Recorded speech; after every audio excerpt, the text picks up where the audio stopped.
Hello दोस्तों, welcome to the proficiency. दोस्तों, पिछले वीडियो में हम डिस्कस किए थे वेब टॉपिक के कुछ इम्पॉर्टेंट एमसीक्यू को।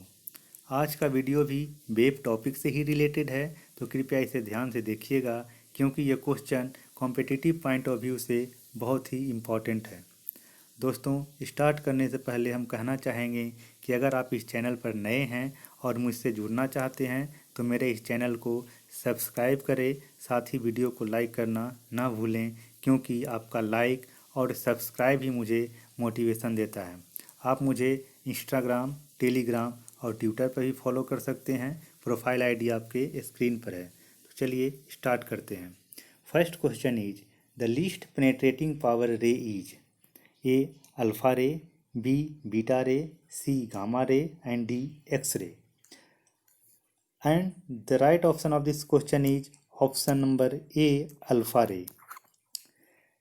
अगर हमारे पास थ्री रे है, सपोज कीजिए हमारे पास अल्फ़ा है, बीटा है, गामा है, और इसमें से अगर हमें पूछा जाए कि सबसे ज़्यादा पेनेट्रेटिंग पावर किसका होगा तो हम निश्चय कहेंगे कि गामा का ज़्यादा होगा, फिर बीटा होगा, फिर अल्फ़ा होगा। लेकिन एक रे और यहाँ पे है, क्वेश्चन में दिया हुआ है एक्स रे। तो हमेशा याद रखिए कि जब भी एक्स रे गिवन हो और साथ में गामा रे हो तो ये दोनों के बीच में जब हम कंपैरिजन करते हैं तो गामा रे का जो पेनेट्रेटिंग पावर होगा वो always greater than X ray होगा, और इसके बाद आपका बीटा आएगा, फिर जा कर के आपका अल्फ़ा आएगा।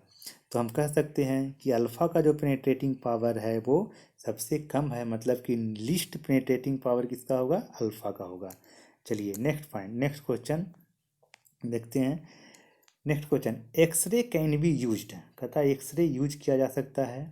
पहला, to detect defect in precious stones and diamonds, B to detect heart disease, C to detect gold under the earth, D for cutting and welding of metals. And the right answer of this question is option A to detect defect in precious stone and diamonds. Means precious stone और diamonds के में अगर कोई defect है तो उसे detect करने के लिए हम लोग एक्सरे यूज करते हैं। Next question, wavelength of visual spectrum is, कहता है विजुअल स्पेक्ट्रम का वेवलेंथ क्या होगा। 1300 angstrom to 3000, 3900 to 7600 angstrom, C 7800 to 8000 angstrom, D 8500 angstrom to 9800 angstrom. And the right option of this question is option number B 3900 angstrom से लेकर के 7600 angstrom के बीच में। क्योंकि हमेशा याद रखिए कि विजुअल स्पेक्ट्रम की जो रेंज होती है वेवलेंथ की, वो होती है आपकी 400 नैनोमीटर से 700 नैनोमीटर के बीच में। अगर इसे हम एंगस्ट्रम में कन्वर्ट करेंगे तो एंगस्ट्रम हो जाएगा आपका 4000 एंगस्ट्रम से लेकर के आपका 7000 एंगस्ट्रम के बीच में। और इससे अगर हम ऑप्शन को मैच कराते हैं तो ये ऑप्शन आपको बी के साथ मैच करता है। So the right option is option number B. Next question, in a filament type light bulb most of the electric power consumed appeared as, कहता है कि जो फिलामेंट युक्त बल्ब है वो जो इलेक्ट्रिक पावर कंज्यूम करके जो लाइट प्रोड्यूस करती है या इमिट करती है, तो वो जो इमिटेड लाइट में किस टाइप का लाइट होता है। विजुअल लाइट होता है, इंफ्रारेड होता है, अल्ट्रा वायलेट होता है, या फ्लोरिसेंट लाइट होता है, कौन सी लाइट होता है। तो right answer of this question is option number B infrared. कोई भी फिलामेंट बल्ब है, अगर वो इलेक्ट्रिक पावर कंज्यूम करती है और लाइट इमिट करती है तो वो हमेशा इंफ्रारेड लाइट इमिट करेगी। Okay, next question, which of the following is used in MRI machine, कहता है कि एमआरआई मशीन में कौन सा वेव यूज करते हैं। A sound wave, B X-ray, C ultrasonic wave, D magnetic wave. चलिए देखते हैं। एमआरआई मशीन एक मशीन है जो बोन में कोई भी डिफेक्ट होता है तो उसे वो पिक्टोरियल फॉर्म में डिस्प्ले करता है। तो उस पिक्टोरियल फॉर्म में डिस्प्ले करने के लिए उस मशीन में हम यूज करते हैं मैग्नेटिक वेव को। So the right answer is option number D, magnetic wave. चलिए next question. Next question is, a wavelength of 0.3 meter is produced in air and it travels at a speed of 300 meter per second, then it will be an। कहता है कि कोई एक wave है जो air में produce होती है 0.3 मीटर वेवलेंथ के साथ, और वो एयर में ट्रेवल भी कर रही है 300 मीटर के साथ। तो बताइए कि वो किस टाइप का वेव है। क्वेश्चन में गिवन है आपके पास जो वेव प्रोड्यूस हुई है उसकी वेवलेंथ 0.3 मीटर, स्पीड 300 मीटर। आपको गेस करना है कि वो कौन सा वेव होगा। ऑडिबल वेव होगा, अल्ट्रासोनिक वेव है, माइक्रोवेव है, या इंफ्रासोनिक वेव है, कौन सा वेव है। तो हमेशा याद रखिए कि जब भी कोई वेव को हम डिटेक्ट करते हैं या गेस करते हैं तो वो करते हैं on the basis of the frequency. Means हम सबसे पहले उस वेव की फ्रीक्वेंसी फाइंड आउट करेंगे। तो इससे तो सिमिलरली यहाँ पे भी हमें क्या करना होगा, सबसे पहले फ्रीक्वेंसी फाइंड आउट करना होगा। तो हम फ्रीक्वेंसी किस तरह निकाल सकते हैं, तो हमें पता है कि जो फ्रीक्वेंसी होता है वो फ्रीक्वेंसी होता है 1/T, 1/T। अब हम टाइम निकाल सकते हैं। टाइम कैसे निकालेंगे, तो आप चीज़ देख लीजिए। तो 1/T होगा तो हम फ्रीक्वेंसी निकाल लेंगे। अब टाइम निकालने के लिए क्या होगा, तो हमारे पास वेवलेंथ दिया हुआ है और स्पीड दिया हुआ है। तो हम टाइम क्या लिख सकते हैं, distance means wavelength upon speed means 300, and this will be 300 upon 0.3 and this will give 1000 हर्ज। यह आ गया आपका फ्रीक्वेंसी। अब 1000 हर्ज जो फ्रीक्वेंसी है, अब मैच करवाइए कौन से मैच करता है, तो ये आपका ऑडिबल वेव होगा। क्योंकि हमें पता है कि ऑडिबल वेव की जो फ्रीक्वेंसी होती है वो होती है 20 हर्ज टू 20,000 हर्ज। तो अब 1000 किसके भी रेंज में आ रहा है, तो 20,000 20 हर्ज टू 20,000 के हर्ज के रेंज में आ रहा है। तो हम कह सकते हैं कि इस आंसर, इस क्वेश्चन का जो आंसर होगा वो ऑप्शन नंबर ए होगा। Next question. Bolometer is use to measure which of the following. कहता है बोलोमीटर किसे मेजर करने के लिए यूज करते हैं। Option A frequency, option B temperature, option C velocity, option D wavelength. तो देखिए बोलोमीटर है वो एक डिवाइस है जो रेडिएशन के टेम्परेचर को मेजर करता है। बोलोमीटर एक डिवाइस है जो रेडिएशन के टेम्परेचर को मेजर करता है। मीन्स इसका राइट ऑप्शन क्या होगा, ऑप्शन नंबर बी। फ्रीक्वेंसी के लिए हम क्या में यूज करते हैं, तो फ्रीक्वेंसी के लिए हम यूज करते हैं आपका स्टॉप वॉच। क्योंकि स्टॉप वॉच से हमें टाइम पीरियड आएगा और टाइम पीरियड के हेल्प से हम फ्रीक्वेंसी फाइंड आउट कर लेंगे। वेलोसिटी के लिए स्पीडोमीटर यूज करते हैं। वेवलेंथ के लिए स्पेक्ट्रोमीटर यूज करते हैं। ठीक है। चलिए नेक्स्ट क्वेश्चन। कहता है कि Coolidge tube is used to produce. Coolidge tube किसे प्रोड्यूस करने के लिए उपयोग करते हैं। A radio wave, B microwave, C X-ray, D gamma ray. तो हमेशा याद रखें कि कोलिग ट्यूब है, इससे हम लोग एक्सरे को प्रोड्यूस करते हैं। कोलिग ट्यूब से हम एक्सरे को प्रोड्यूस करते हैं। Next question. Which of the following part of the sunlight makes the solar cooker hot. कहता है कि सनलाइट का वो कौन सा पार्ट है जो सोलर कुकर को गर्म करता है। सनलाइट में बहुत सारे पार्ट हैं। कौन कौन से पार्ट है, उसमें गामा रे भी है, एक्सरे भी है, अल्ट्रा वायलेट भी है, विजुअल भी है, इंफ्रारेड भी है, माइक्रोवेव भी है ना, एफएम रे भी है, एएम रे भी है, आपका लॉन्ग रेडियो वेव भी है। तो कहता है इन सारे जो स्पेक्ट्रम हैं उसमें से वो कौन सा स्पेक्ट्रम है जो सोलर कुकर को गर्म करता है। तो हमेशा याद रखिए कि जो सोलर कुकर को गर्म करने के लिए जो रेस्पॉन्सिबल है वो है आपका इंफ्रारेड। ठीक है। इंफ्रारेड कौन सा रे होता है, तो जैसे कि सनलाइट सन से सूर्य पृथ्वी की तरफ आती है पृथ्वी के सराउंडिंग में कोई भी ऑब्स्ट्रक्शन जो रे के रास्ते में आता है, अगर उस पर रे स्ट्राइक करती है और रिफ्लेक्ट बैक होती है, तो जो रे रिफ्लेक्ट बैक होती है उसे हम बोलते हैं इंफ्रारेड। उसी को हम क्या बोलते हैं? इंफ्रारेड बोलते हैं। और वही लाइट है जो रिस्पॉन्सिबल है आपको सोलर कुकर को गर्म करने के लिए। ठीक है, नेक्स्ट क्वेश्चन 42 कहता है कि when a vehicle passes TV reception gets distorted, this is because. कहता है कि टीवी रिसेप्शन के पास अगर कोई व्हीकल पास करती है तो टीवी का जो सिग्नल है वो डिस्टॉर्ट होता है, क्यों? तो option a metal reflect radio wave. कहता है कि मेटल जो है, जो व्हीकल का मेटल है वो रेडियो वेव को डिफ्लेक्ट करता है, रिफ्लेक्ट करता है। बिल्कुल नहीं, ये गलत ऑप्शन है। Option B spark plug creates electromagnetic disturbance. क्या ये होगा? तो चलिए देखते हैं इसका क्या रीज़न है।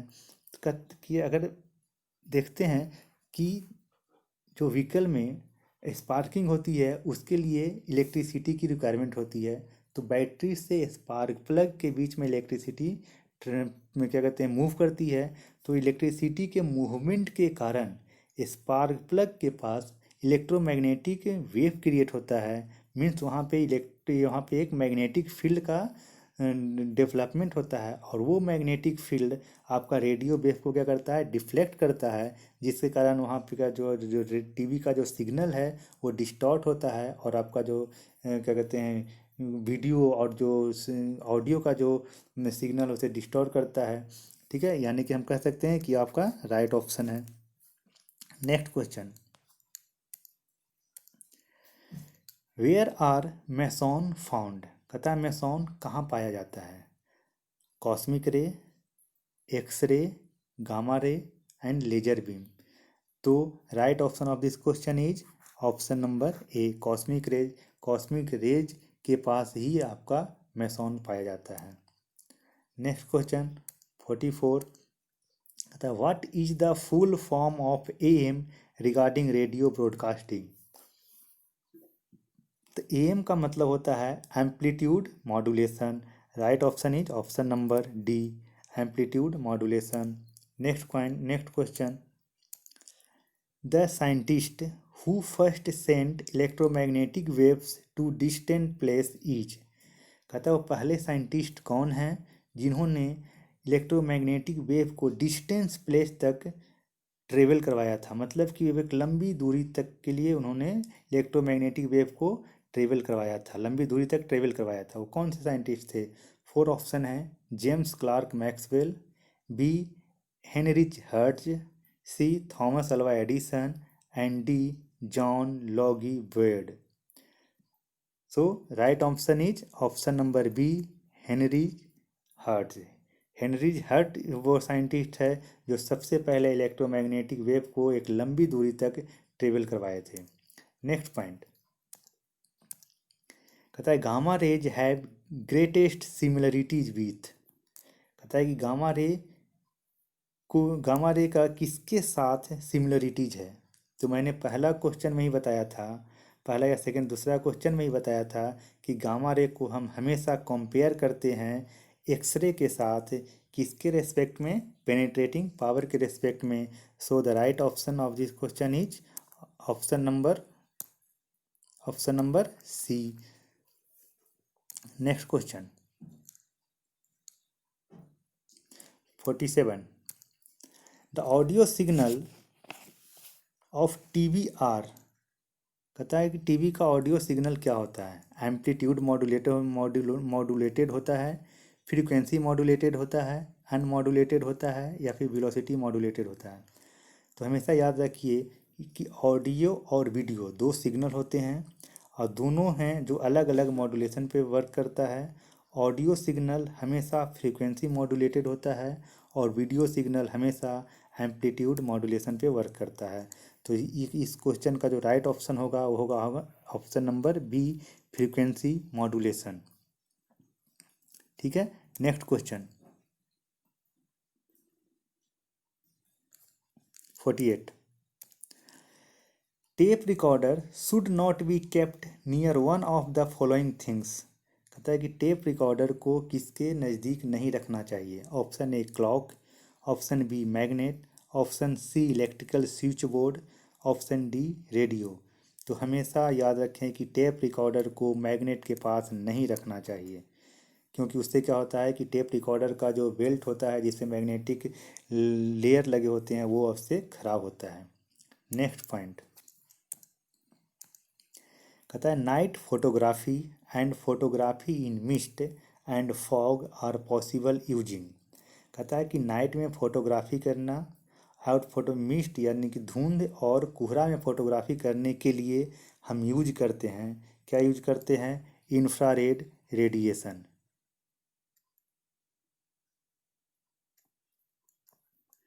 क्या यूज करते हैं, infrared radiation. Next point 50 question forged documents are detected by. कहता है कि जाली डॉक्यूमेंट्स को हम डिटेक्ट करते हैं अल्ट्रा वायलेट रे से, इंफ्रारेड रे से, बीटा रे से या गामा रे से। जाली रे जाली डॉक्यूमेंट्स जिसमें हम बोल सकते हैं कि जाली नोट्स, जो बैंक में आप देखते हो कि काउंटर पे एक लाइट लगी रहती है, उस लाइट के सामने जो कैशियर होता है वो उस नोट को चेक करता है, तो लाइट से कौन सी रे आती है, तो उस लाइट से हमेशा अल्ट्रा वायलेट रे आती है जो कि फॉर्ज डॉक्यूमेंट्स को डिटेक्ट करने में हेल्प करती है।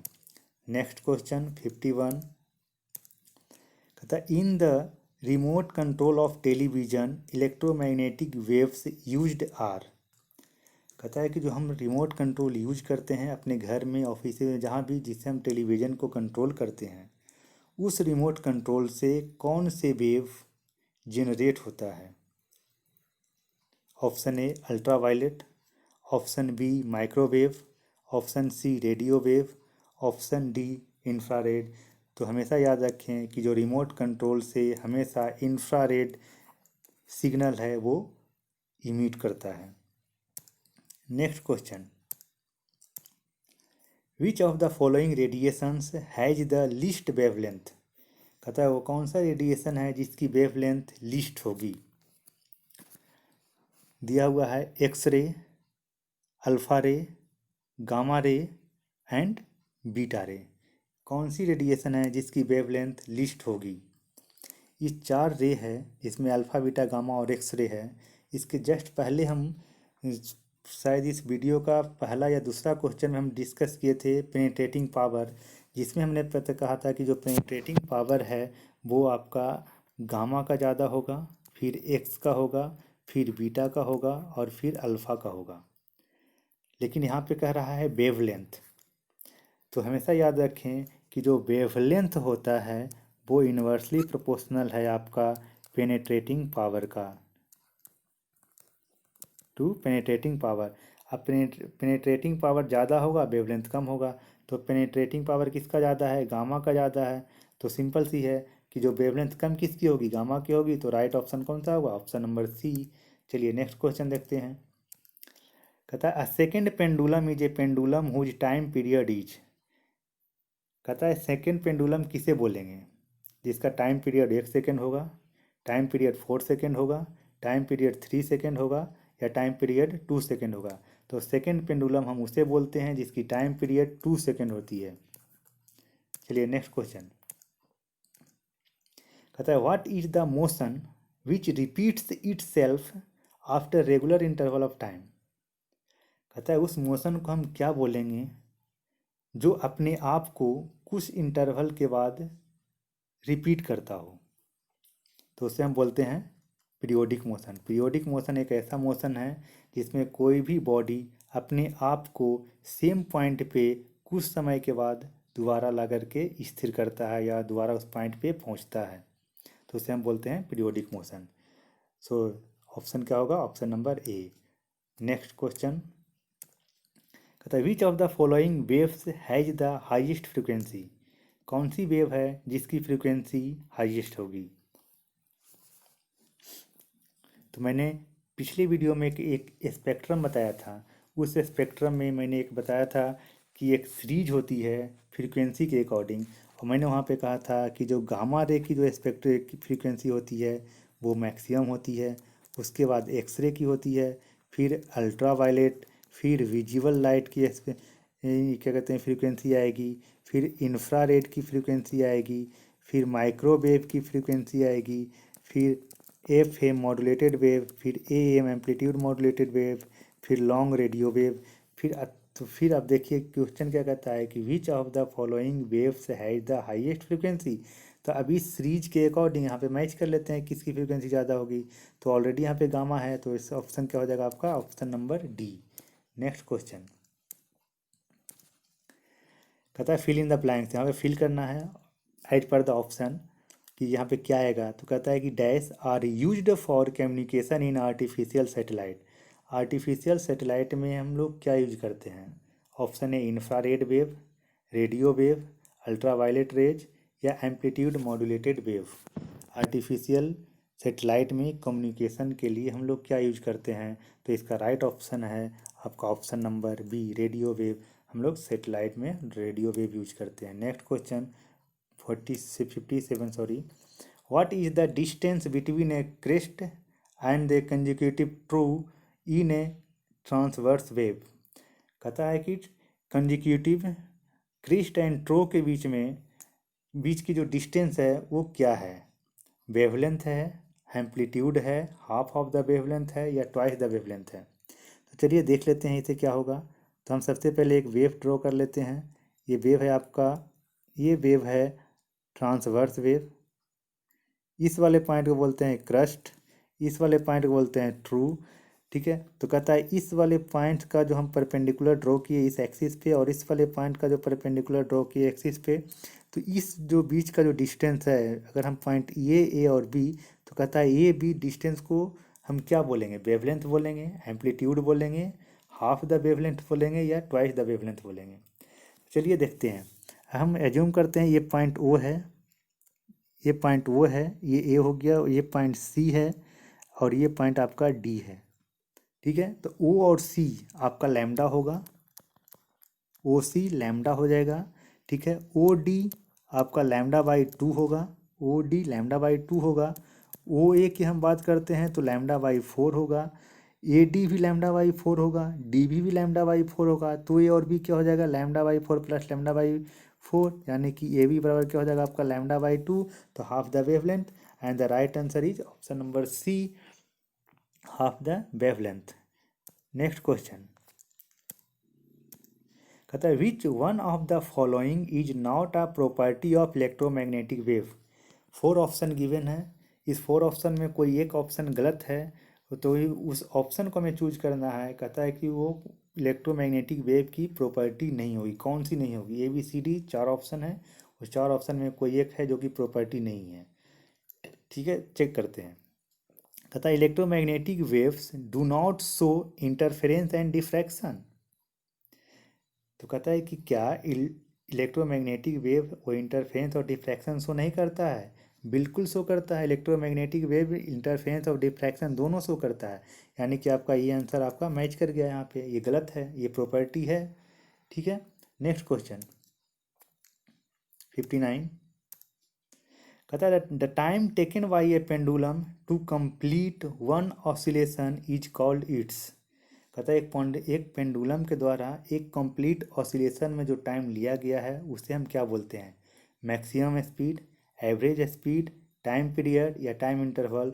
तो उसे हम बोलते हैं time period. And the right answer of this question is option number C. Next, so okay, these are the questions of these questions. So that's all about the web topic. Thank you, please like and subscribe my video. Next video में हम किसी और topic को discuss करेंगे, तब तक के लिए बाय बाय।